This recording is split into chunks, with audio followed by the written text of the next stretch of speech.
India गठबंधन में seat बंटवारे को लेकर खींचतान के बीच तृणमूल कांग्रेस की प्रमुख ममता बनर्जी ने भारतीय जनता पार्टी के खिलाफ कुछ विशेष क्षेत्रों में लड़ाई का नेतृत्व क्षेत्रीय नेताओं द्वारा किए जाने पर विचार रखा।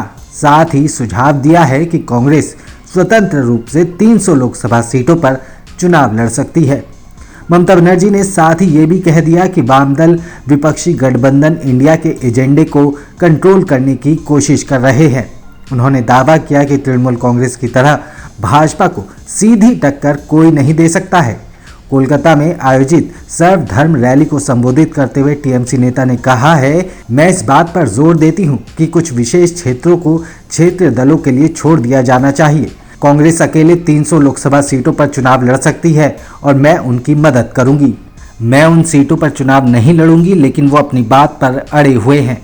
कांग्रेस का साफ साफ नाम लिए बिना इशारों में ही ममता बनर्जी ने राज्य में सीट बंटवारे को लेकर बातचीत में देरी के लिए भी गुस्सा जाहिर किया। उन्होंने कहा, मेरे पास भाजपा से मुकाबला करने और उनके खिलाफ लड़ने की ताकत और जनाधार है, लेकिन कुछ लोग सीट बंटवारे को लेकर हमारी बात नहीं सुनना चाहते। अगर आप भाजपा से नहीं लड़ना चाहते तो कम से कम उसके खाते में सीट तो न जाने दें। ममता बनर्जी ने कहा है कि मैंने विपक्षी दलों की बैठक में गठबंधन का नाम इंडिया रखने का सुझाव दिया था, लेकिन जब भी मैं बैठक में शामिल होती हूं तो देखती हूं कि वाम दल इसे कंट्रोल करने की कोशिश करते हैं। ये स्वीकार्य नहीं है।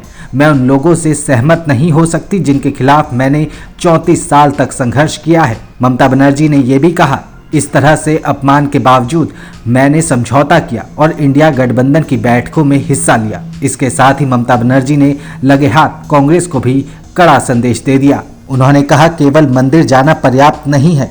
दरअसल कांग्रेस नेता राहुल गांधी को असम में वैष्णव संत श्रीमद शंकर देव के जन्मस्थान पर जाने से रोका गया था, जिसको लेकर ममता बनर्जी ने ये बात कही है। ऐसे में जबकि ममता बनर्जी के तेवर और तल्ख होते जा रहे हैं, तो क्या मान लिया जाए कि वो भी नीतीश कुमार और अखिलेश यादव की तरह गठबंधन में रहते हुए भी दूर से ही सलाम करने वाली हैं? क्या है आपकी राय? हमें कमेंट करके ज़रूर बताएं और ऐसी ही खबरों के लिए सब्सक्राइब करें भारत लोक को।